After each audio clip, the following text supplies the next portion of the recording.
Hola, tutorados de YouTube, ¿qué tal? En la clase de hoy vamos a afianzar una serie de conceptos que ya hemos visto en vídeos anteriores, pero que hace falta tener unificados de cara a avanzar próximamente. Lo que vamos a hacer es analizar como vectores la velocidad, la aceleración, el momento lineal, la fuerza y el gradiente de la energía potencial. El objetivo es ver cómo todos se combinan y cómo podemos afirmar que hay cuatro cosas que son equivalentes, que son que no haya aceleración, que no haya fuerza, que el momento lineal se conserve y que la energía potencial sea constante en todas partes. No me entretengo más y vamos allá.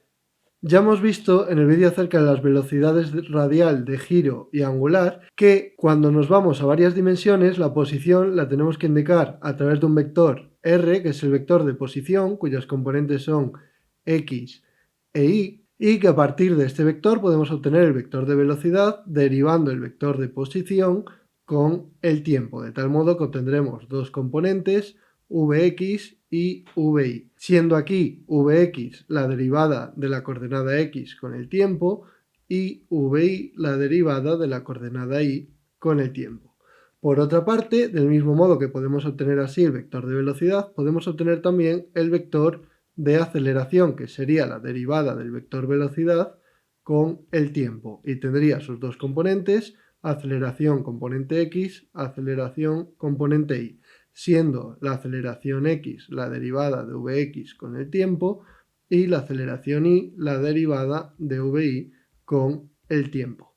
Por otra parte, también habíamos visto en su momento que el momento lineal era el producto de la masa por la velocidad. Esto lo habíamos visto con números, pero si queremos tener en cuenta varias dimensiones, habrá que tener en cuenta que la velocidad es un vector y por tanto al multiplicarla por la masa, que es un número, nos da como resultado un vector. El vector momento lineal, que tiene dos componentes, la componente px y la componente pi. ¿Qué es la componente px? Pues el producto de la masa por la componente x de la velocidad, y la componente pi es el producto de la masa por la componente y de la velocidad. Por otra parte, también hemos visto que la fuerza era masa por aceleración.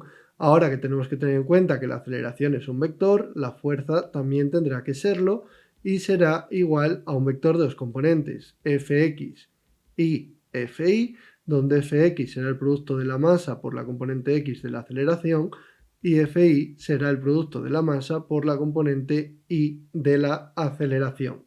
Además, se cumple que la fuerza es la derivada del momento lineal con el tiempo, cosa que se ve claramente teniendo en cuenta que la aceleración es la derivada de la velocidad con el tiempo. Y a todas estas ecuaciones vamos a sumar que en la clase anterior vimos que la fuerza era opuesta al gradiente de la energía potencial y además nos falta una última magnitud que hay que adaptar, que es la potencia.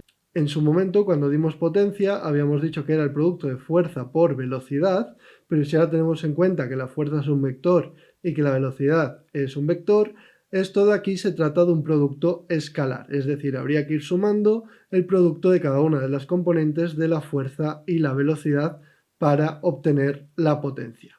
Teniendo en cuenta todos estos cambios, podemos replantear las tres leyes de Newton. La primera ley, que era la ley de la inercia, consistiría en decir que si el momento lineal es constante, si P es constante, entonces obligatoriamente la fuerza es igual a cero.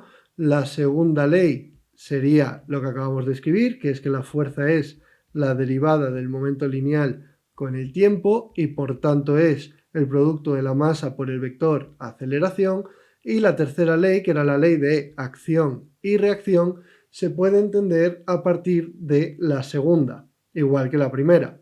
Para entender la tercera ley, simplemente tenemos en cuenta que si tenemos un objeto A y un objeto B y cada uno de ellos hace una fuerza sobre el otro, es decir, el objeto B padece una fuerza debida a A, la cual vamos a llamar fuerza que hace A sobre B, y el objeto B hace una fuerza sobre A, la cual llamaremos fuerza que hace B sobre A.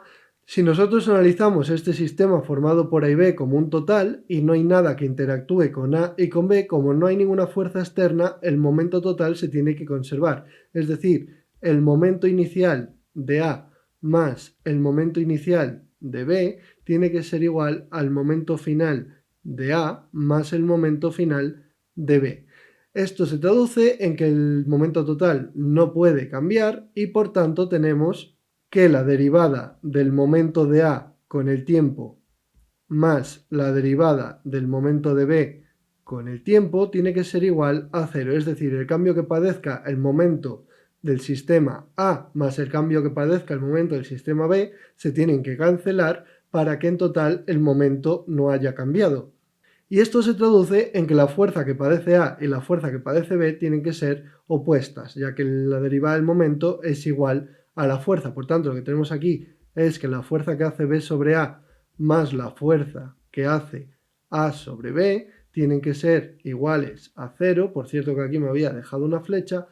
Y por tanto son dos fuerzas que se tienen que cancelar vectorialmente. Es decir, si A hace una fuerza sobre B, tal y como estoy dibujando aquí, B hará sobre A la misma fuerza en sentido contrario, de tal modo que se cancelen y el momento total se mantenga.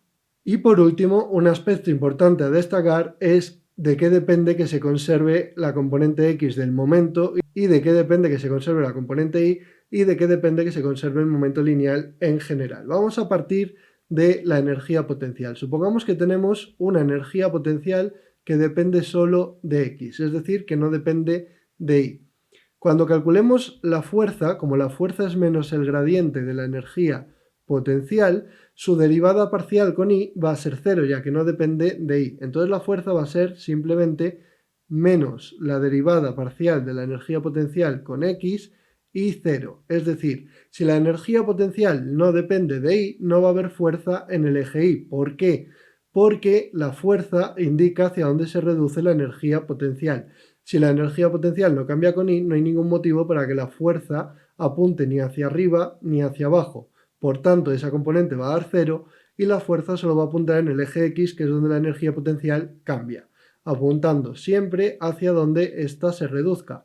Como conclusión vamos a tener que la fuerza va a ser una componente Fx en horizontal y 0 en vertical. Si solo hay fuerza en horizontal, esto nos implica que la aceleración solo va a tener también componente horizontal, ya que son proporcionales. Es decir, si la fuerza solo es en el eje X, la aceleración también va a ser solo en el eje X. Y esto se traduce en que si no hay aceleración en el eje Y, el momento lineal Y se conserva. Es decir, Pi va a ser constante. El momento en el eje vertical se va a mantener como consecuencia de que no haya aceleración en dicho eje, o también, otra forma de verlo, como consecuencia de que no hay fuerza en dicho eje. Por último, esto viene de que la energía potencial no depende de Y. Entonces, partiendo de que la energía potencial dependa solo de X, una conclusión es que el momento en Y se conserva. ¿Qué sucedería por otra parte si la energía potencial dependiese solo de Y? Pues si la energía potencial dependiese solo de Y, la fuerza sería solo en ese eje, tendríamos 0 Fi, debido a que la derivada parcial con X de la energía potencial se cancelaría. Por otra parte, la aceleración sería solo en el eje Y también. Y por último, el momento X se conservaría, es decir, si la energía potencial no depende de X, se conserva el momento en el eje X. Por último, si tuviésemos una energía potencial que fuese completamente constante y no cambiase con nada, la conclusión sería que la fuerza, al ser menos el gradiente de la energía potencial e indicar hacia dónde ésta se reduce, si la energía potencial no se reduce hacia ningún sitio porque en todas partes vale lo mismo, la fuerza necesariamente tiene que ser 0, 0. Es decir, si la energía potencial es constante, entonces no hay fuerza. Si no hay fuerza, tampoco va a haber aceleración. Y si no hay aceleración ni fuerza, el momento lineal entero, sus dos componentes Px y Pi, serán constantes. Esto lo anoto aquí poniendo constante. Con lo cual, esta es la combinación de los dos casos anteriores. Y si la energía potencial no cambia y por tanto no depende ni de X ni de Y, entonces se conservan los dos, tanto el momento X como el momento Y. La fuerza tiene que ser 0 y la aceleración tiene que ser 0. Y de hecho, estas afirmaciones, las cuatro, son equivalentes entre ellas. Si sabemos que el momento es constante, es que no hay aceleración en total, eso es también que no hay fuerza en total, y que la energía potencial no cambia, de modo que de cualquiera de ellas podemos llegar a las otras tres.